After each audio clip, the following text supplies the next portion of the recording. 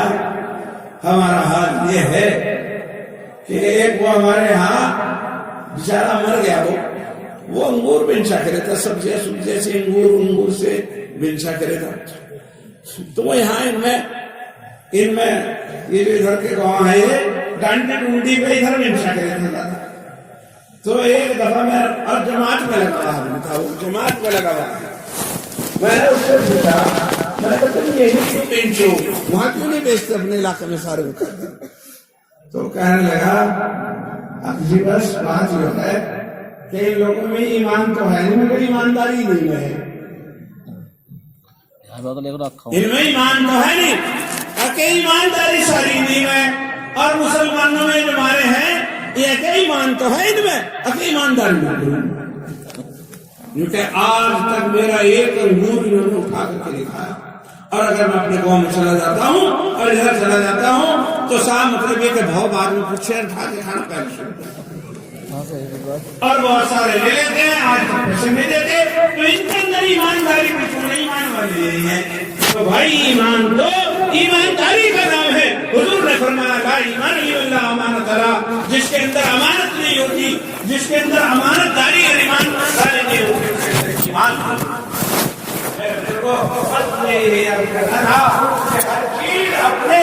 اپنے خرچ سے جاتی ہے، اگر غلط چھوڑتا ہے تو اسلام حق ہے، اللہ کا دین ہے، محمد رسول اللہ صلی اللہ علیہ وسلم تو ہمارے اوپر لازم ہے کہ ہم اسلام کی تعلیمات پر عمل کریں، حق پر قائم رہیں، عدل کی انصاف کریں، جھوٹی گواہی کریں، گواہی دینا بہت بڑا گناہ اور عدل کی بجائے ظلم کرنا یہ ایک بہت بڑا گناہ ہے۔